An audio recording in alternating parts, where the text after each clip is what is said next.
Donald Trump at this point is like a guy that's playing strip poker. He's down to his underwear and he's doubling down on all of his bets. And he's going to wind up naked. तो अभी जो आपने सुना ये x CIA Larry Johnson के words हैं and जो देखने को मिल रहा है वन कुडंट अग्री मोर। ठीक है, देखो मामला तो एक्चुअली बहुत ज़्यादा सीरियस है बट हमको भी अपनी स्पिरिट्स थोड़ी हाई रखनी है, इसीलिए एक थोड़े जोक के साथ चालू करते हैं। ट्रंप ने बोला है ईरान को सरेंडर करना पड़ेगा, अनकंडीशनल सीज फायर की मांग की है। लास्ट टाइम पता है कब हुआ था कि यूएस ने अनकंडीशनल सीज फायर किसी से लिया हो?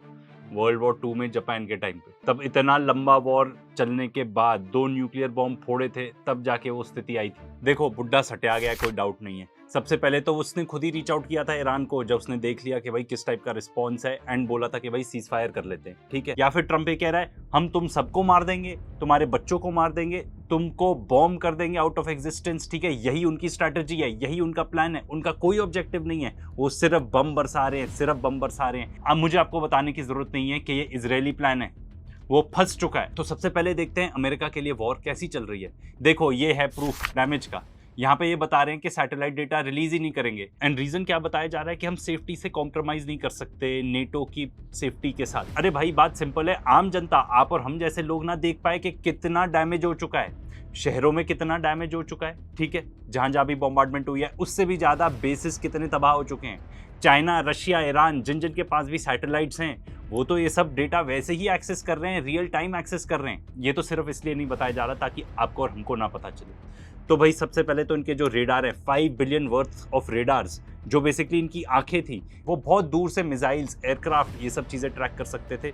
वो लिंक्ड थे इनके एयर डिफेंसेस से। अब इनके जो एयर डिफेंस है जो भी बचे हैं वो भी ढंग से काम नहीं कर सकते क्योंकि ये रेडार उड़ा दिए ईरानियंस ने। पूरा बैटलस्केप प्लान वो देख सकते थे, अब वो सब कुछ नहीं देख पा रहे, दे आर ब्लाइंडेड। एंड आपको पता है इसका बेस्ट पार्ट क्या है? मतलब ईरान का जीनियस देखो, एक $1 बिलियन के रेडार को $20,000 के शहीद ड्रोन ने उड़ा दिया। इनकी थर्ड बैटरीज की बात करें तो इनका जो सबसे sophisticated anti air defence system है जिसकी एक एक बैटरी वर्थ मिलियंस है, ऑलमोस्ट $11 मिलियन की है, ये भी रेडार से सिग्नल लेता था। रेडार भी गया। ये रिपोर्ट्स आ रही हैं कि जॉर्डन में जो थर्ड ये पर्टिकुलर बैटरी है जिससे वो मिसाइल्स लॉन्च होती थी वो भी डैमेज हो चुका है। रिपोर्ट्स हैं कि 3/3 ऐसी बैटरीज डैमेज हो चुकी हैं। जितने भी बेसिस हैं लगभग डीकमीशन्ड है, मतलब वो यूज नहीं हो पा रहे, खासतौर पे एयर बेसिस। इसलिए अब ये लोग साइप्रस पहुंच गए हैं, मोस्ट प्रोबेबली वहां से अटैक हो रहा है। जो इजराइल के एयर बेसिस हैं वो यूज हो रहे होंगे। अब अटैक्स तो अभी भी ऑन गोइंग है, चाहे वो सऊदी का बेस हो, कुवैत का बेस हो, कतर का बेस हो, हर जगह अटैक चल रहे हैं। एम्बेसीज खत्म हो गई है, छोड़ छाड़ के चले गए हैं वहां से देश। कुवैत इज वन एग्जाम्पल, जहां से लगता है पूरी दुकान बंद करके may be united States of America वहां से निकल गया है। देखो अमेरिका के पास बिल्कुल भी इंडस्ट्रियल कैपेसिटी है ही नहीं कुछ मैन्युफैक्चर करने की। ठीक है, एंड खास तौर पे अगर हम इंटरसेप्टर मिसाइल्स की बात करें, हम नहीं रिपीट करेंगे, पूरा मैथ्स हम आपको पूरे पिछले वीडियोस में बता चुके हैं। तो इंटरसेप्टर मिसाइल्स खत्म हो रही हैं। यूरोप को इन्वॉल्व किया जा रहा है, यूके को, स्पेन को, फ्रांस को। ठीक है, यूके एंड इटली को तो खासतौर पर इसलिए इन्वॉल्व किया जा रहा है गल्फ कंट्रीज के प्रोटेक्शन के लिए, क्योंकि वो बोल रहे होंगे भाई एयर डिफेंस मिसाइल्स भेजो, हमारे पास खत्म हो गई हैं। तो ये कह रहे होंगे नहीं तुमको तो नहीं दे सकते, सब इजराइल भेजना है। यूरोप को कॉल कर देते हैं यार तुम जाके थोड़ा हेल्प आउट कर। इनके जो बाकी एलाइज है उन्होंने भी देख लिया इनकी कितनी दमखम है।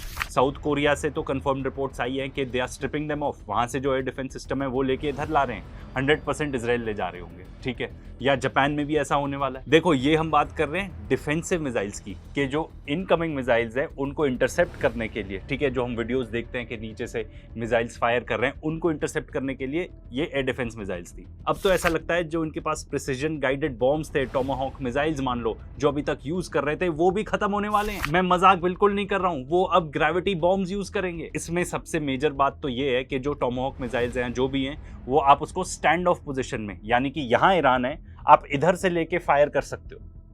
आपको ईरानियन एयर स्पेस में जाने की जरूरत नहीं है। अब ये कह रहे हैं ग्रेविटी बॉम्ब्स हम यूज करेंगे। ठीक है, अगर आपने कभी वर्ल्ड वॉर 2 की कोई डॉक्यूमेंट्री देखी हो तो उसमें एकदम ऐसे नीचे गिरते हैं बॉम्ब्स, उस टाइप के जमाने के बॉम्ब्स ये लोग यूज कर रहे हैं। 100%। इसका मतलब ये है कि इनके पास जो टोमाहॉक मिसाइल्स हैं या जो और बाकी सारी मिसाइल्स यूज करते हैं जो स्टैंड ऑफ पोजीशन में यूज कर सकते हैं, जिसको प्रिसिजन गाइडेड बॉम्ब्स जिसको बोलते हैं, they are very low on stock.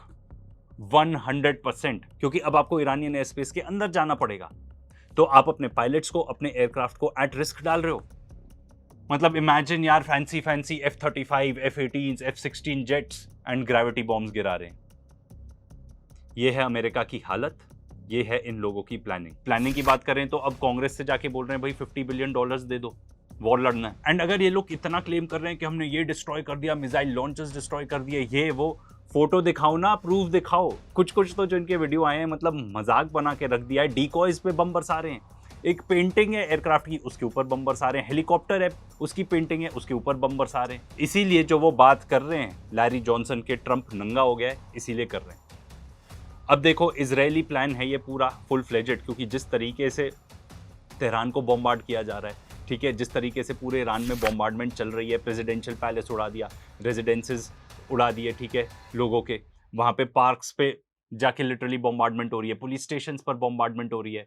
अब तो इससे ये लगता है कि ये 100% इजरायली प्लान है, क्योंकि इसराइल का प्राइमरी ऑब्जेक्टिव हो सकता है हो रिजीम चेंज, बट अब इनका ऑब्जेक्टिव ये रहा है कि भाई जो सीरिया में किया वो यहाँ पे कर देना है, छोटे छोटे टुकड़ों में बांट देना है, ईरान को खड़े रहने लायक नहीं रखना है। इसलिए अब इतनी जो बॉम्बार्डमेंट कर रहा है इसराइल नॉर्थ वेस्टर्न ईरान में, ऐसा माना जा रहा है कि they are trying to create a vacuum, क्योंकि वहाँ पे ईरानियन फोर्सेज हैं, वहाँ पे बहुत ज़्यादा बॉम्बार्ड कर देंगे तो वहाँ से लोगों को निकलना पड़ेगा, एंड वहाँ पे ये जो कर्डिश फोर्सेज हैं उनको वहाँ से अटैक करवाएंगे। अब तो ऐसा लग रहा है कि यही है इसराइल का प्लान। देखो अब Israel is running the show, ठीक है, यहाँ पे ये तो बहुत बात क्लियर है, ठीक है। इवन यूएस आर्मी क्या करेगी वो भी इसराइल बताएगा।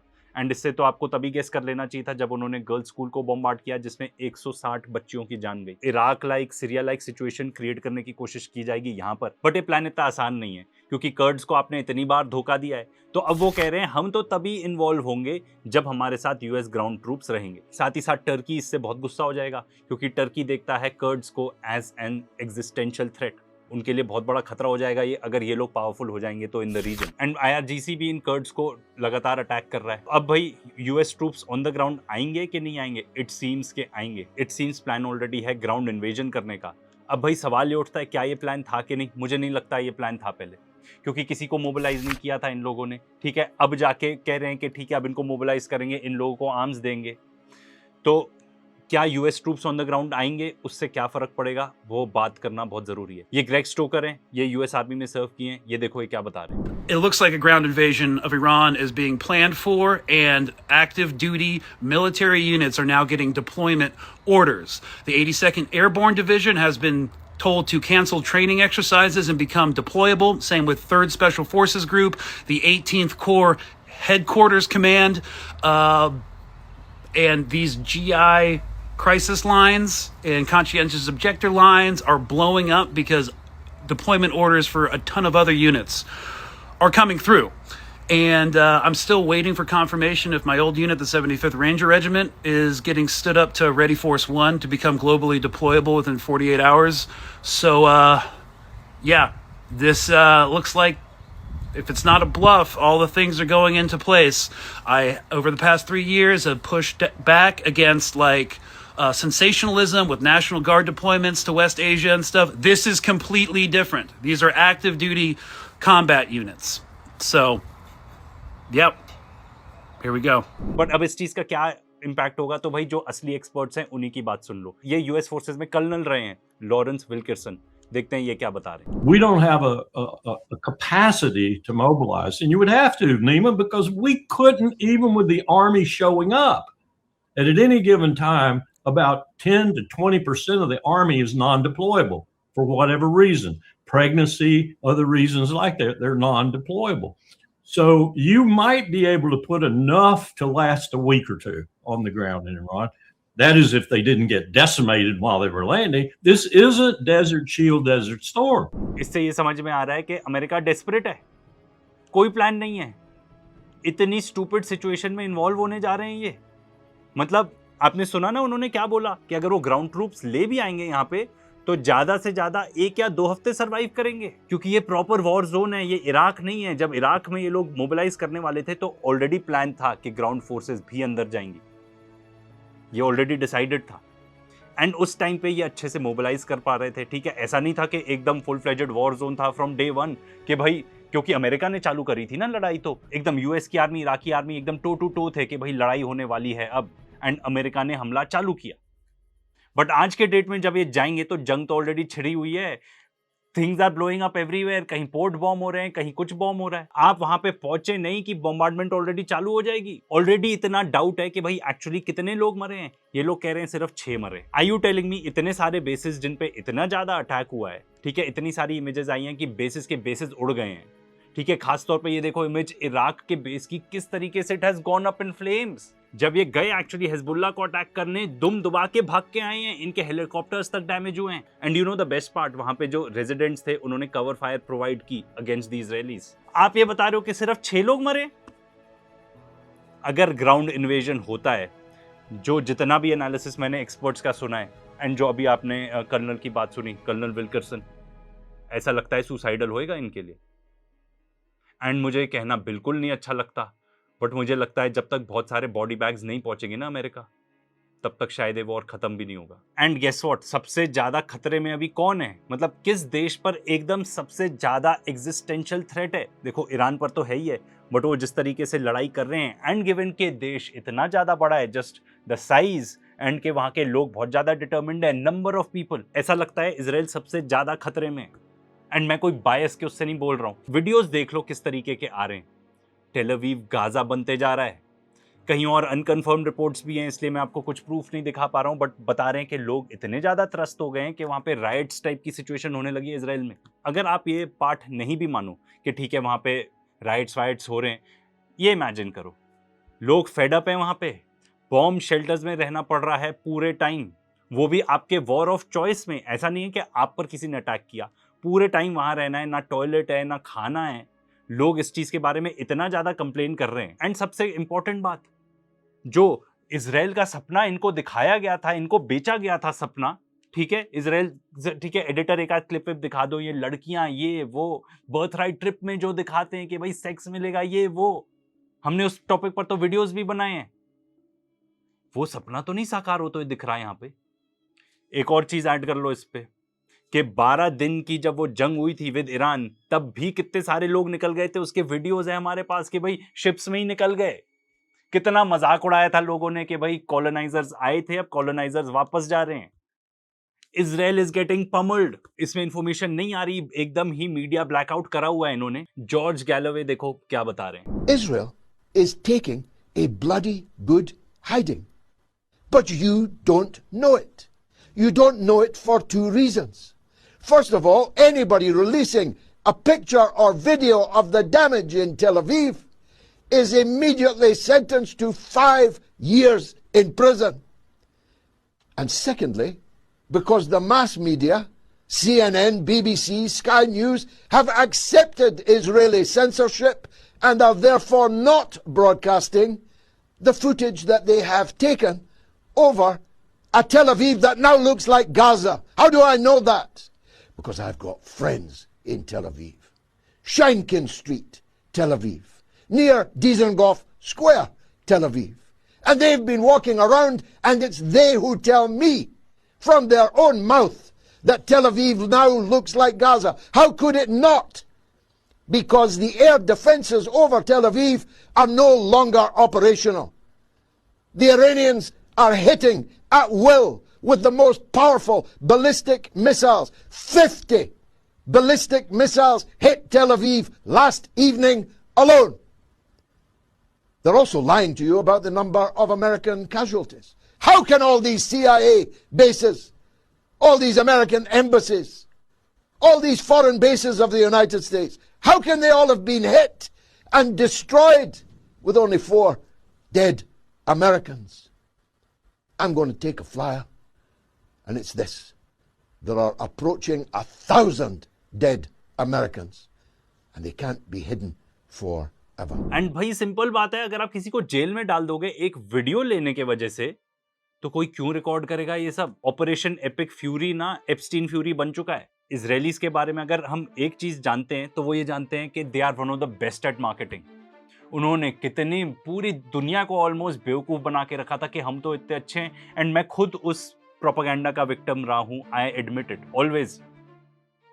अगर वो लोग मिसाइल शूट डाउन कर रहे होते ना इरानियंस की, अभी इतने सारे वीडियोस दिख रहे होते आपको उसके, इंस्टाग्राम पे हर जगह, टिकटॉक या जो भी आप यूज करते हो कि देखो, क्योंकि वो पूरी दुनिया को बताते हैं कि हाँ तुम्हारी घटिया इतनी मिसाइल। पर ऐसा नहीं हो रहा।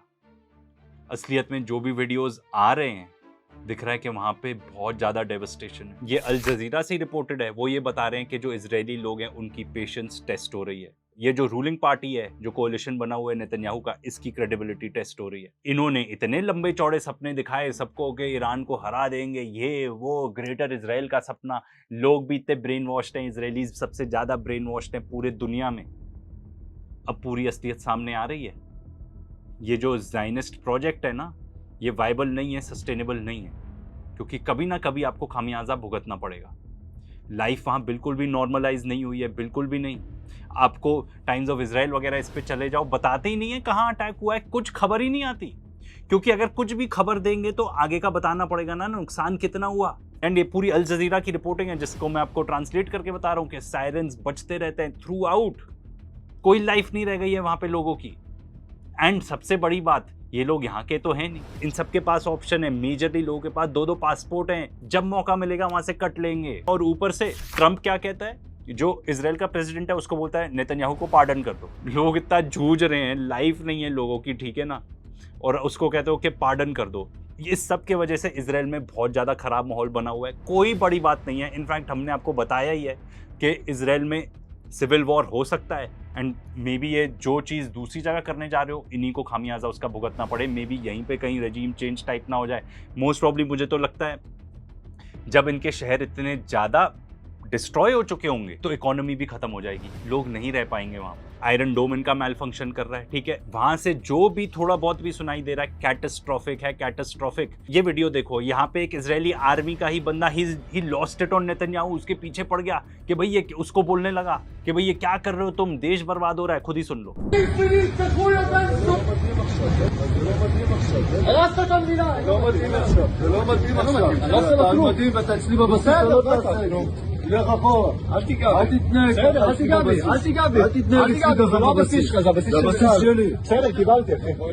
अगर आप ये देखो, जो भी लिमिटेड इंफॉर्मेशन आई है, अगर आप उसको ही देखो तो यू विल फाइंड कि वहां पे तबाही बहुत ज्यादा हो चुकी है। फॉर एग्जाम्पल, वहां पे जो उनका main, you could say silicon valley of Israel, जहाँ पे माइक्रोसॉफ्ट इन सब के ऑफिसेस थे, उसको तबाह कर दिया है। जो उनका मेन एरिया था, आई थिंक राम गालान बोलते हैं उसको, what ever its called, I don't care, उसको ख़त्म कर दिया है। बेन गुरियन एयरपोर्ट ख़त्म। इतनी सारी रेजिडेंशियल बिल्डिंग्स को टारगेट किया है। जब लोग आके देखेंगे कि we are not safe here, तो दे विल लीव।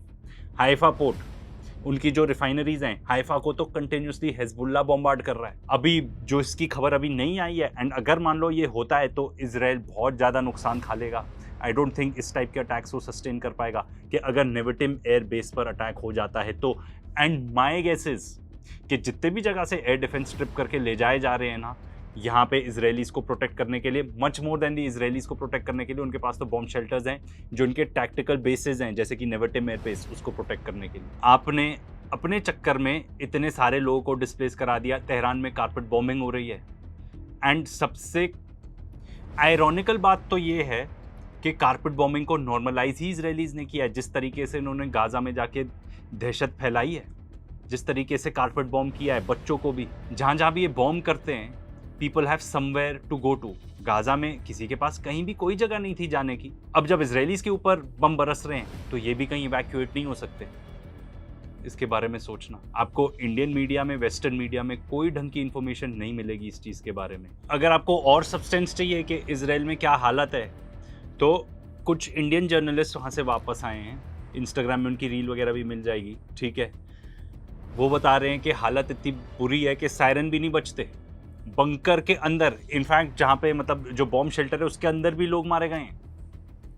कई मिसाइल गिरती है, बताते हैं एक आदमी मर गया, पर असली में स्थिति क्या है कि 4 घर थे, चारों में कोई भी नहीं बचा। आप हॉस्पिटल तक नहीं जा सकते, ये स्थिति है वहाँ पर। धीरे धीरे करके सब बाहर आएगा। इतना ज़्यादा इन्फॉर्मेशन आप सप्रेस ही नहीं कर सकते। पर इजरायलीज है ना, उनको प्रोपेगेंडा ही आता है, ठीक है। प्रोपेगेंडा कर करके इतने टाइम तक उन्होंने अपना देश चला लिया। अब आप ये देखो, अगर आप इजरायली मीडिया देखोगे, क्या न्यूज़ देखने को मिलेगी? इजराइल ने डिस्ट्रॉय कर दिया खमनेई का underground bunker. Who cares bro? वो तो खुद बाहर आए थे, वो तो खुद कह रहे थे मुझे मारो, मुझे मारो, मुझे शहीद करो। ये तो उनका मास्टर प्लान था, and you guys fail for it. You did him a favour. आपने उनको शहीद किया। पूरा ईरान अब इकट्ठे खड़ा है। आपको ईरान से इतने सारे वीडियोस मिल जाएंगे दिखाते हुए, ये देखते हुए कि भाई पीपल आर टुगेदर, वो कह रहे हैं नहीं ये तो हमारी जमीन है, हम नहीं जाएंगे यहां से। इजराइल से कुछ भी दिख रहा है ऐसा? एक और घटिया अगर इनके प्रोपेगेंडा की बात करो तो एक वो वीडियो दिखा रहे थे कि देखो बॉम्ब शेल्टर में तो पार्टी चल रही है। ये लोग इतने ज्यादा डेस्परेट हैं कि वॉर किसी तरह फैला दें कि फॉल्स फ्लैग पर फॉल्स फ्लैग हो रहे हैं। साइप्रस में जो यूके का एयरबेस है that was a false flag, ताकि नेटो को इन्वॉल्व कर लें, कोई और हमारी जंग लड़ ले। अजरबैजान एयरपोर्ट पर जो ड्रोन गिरा था that was a false flag. Saudi oil refinery पर जो अटैक हुआ था that was another false flag. ये लोग चाहते हैं कोई और हमारी लड़ाई लड़ ले। I hope I am right on this, मैं गारंटी नहीं कर सकता, बट आई होप कि अब ना लोगों ने देख ली है इनकी असलियत।